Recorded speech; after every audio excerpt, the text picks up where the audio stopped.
We know that followers of God come in every size, color, age, even residence in this world today. But they must have the same attitude that they will follow the Lord no matter what their circumstances are. Good morning. This is Pastor Ernie Lewis of the Blue Point Church in Sisney, Illinois, with your thoughts for Friday. Oftentimes in the Old Testament, there were people in the Israelite nation who were called God's chosen people, but they did not have the right attitude to follow, or they feared others who opposed them. Some of the opposition may have come from foreign countries who did not believe in God. They had their own idols that they worshiped, so they didn't believe in the true and living God, and they influenced these people in a negative way.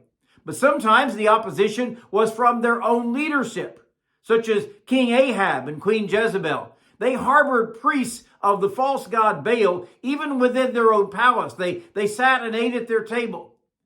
When the prophet Elijah pronounced God's judgment of a drought on Ahab and his people, Ahab blamed the prophet for troubling Israel. But Elijah reminded him, Ahab, you are the one who is troubling our nation. So they called for a showdown. They would gather the people all together at the top of Mount Carmel, and the prophets of Baal would pray for their God to bring down fire from heaven. Elijah would also cry out to the true and living God to bring a miraculous fire from heaven to show his power. But before this showdown would take place, Elijah spoke to the people of Israel. And Elijah came to all the people and said, how long will you falter between two opinions? If the Lord is God, follow him. But if Baal, then follow him. But the people answered him not a word. I mean, they may have feared King Ahab. They may even have feared these 450 prophets of Baal that had gathered there. Or perhaps they were just so confused by the leadership of their nation, they didn't know the difference between right and wrong. They had never made a commitment to trust in God. So Elijah's question was, how long will you falter between two opinions? Other translations actually says, how long will you waver? Or how long will you go limping between these two? In James chapter 1, he tells us that we can go to God and ask for wisdom, but only if we ask in true faith.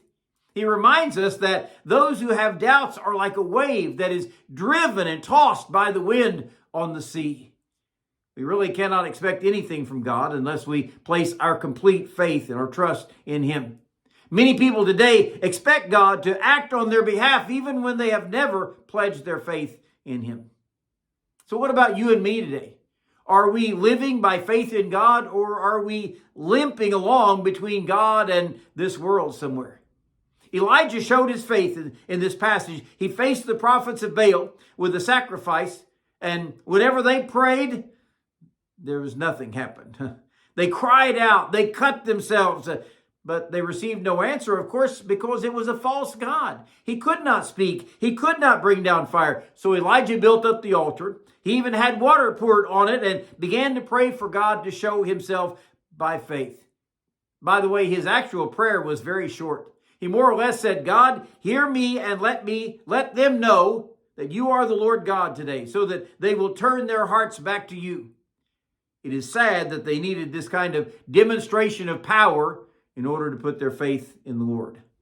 But God showed up and he burned the sacrifice. He even burned the stones that the altar was made of. He even burned the water that was in the ditch around it.